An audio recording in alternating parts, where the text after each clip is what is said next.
নমস্কার বন্ধুরা, সুশীলার রান্নাঘরে আজকের পর্বে শোল মাছের একটি রেসিপি নিয়ে হাজির হলাম। খুবই সহজ এবং স্বাস্থ্যকর একটি রেসিপি। শোল মাছের পাতলা ঝোলের এই রেসিপি গরম ভাতের সাথে খেতে কিন্তু ভীষণই ভালো লাগে। প্রথমে আমি মাছটা ভেজে নেব। কড়াইতে দিয়ে দেব 2 থেকে আড়াই টেবিল চামচ সর্ষের তেল। শোল মাছটা বেশি ভাজবো না, গ্যাসটাকে হাই ফ্লেমে রেখে 3 থেকে 4 মিনিট মাছটা ভেজে নেব।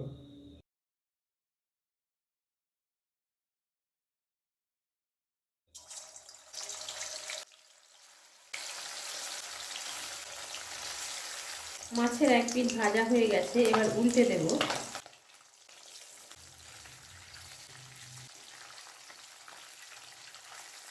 মাছটা ভাজা হয়ে গেছে, এবার একটা পাত্রে তুলে নেব।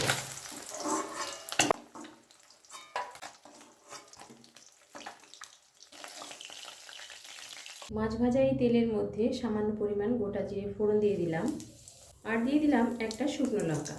জিরে আর শুকনো লঙ্কাটা 20 থেকে 25 সেকেন্ড হাই ফ্লেমে ভেজে নেব। জিরে শুকনো লঙ্কাটা ভেজে নিয়েছি, এবার এর মধ্যে 1.5 টেবিল চামচ ধনে জিরে বাটা দিয়ে দেব।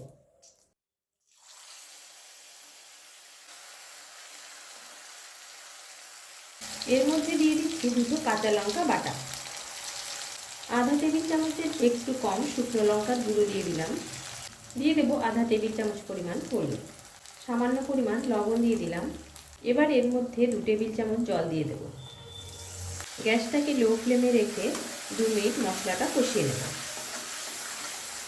মশলাটা 2 মিনিট কষিয়ে নেওয়ার পর এবার ভেজে রাখা মাছগুলো দিয়ে দেব। ভাজা মাছটা দিয়ে মশলার সঙ্গে 30 থেকে 40 সেকেন্ড নাড়াচাড়া করে নিলাম। এবার এর মধ্যে বড় এক বাটি গরম জল দিয়ে দেব। এবার দিয়ে দেবো স্বাদ মতো লবণ।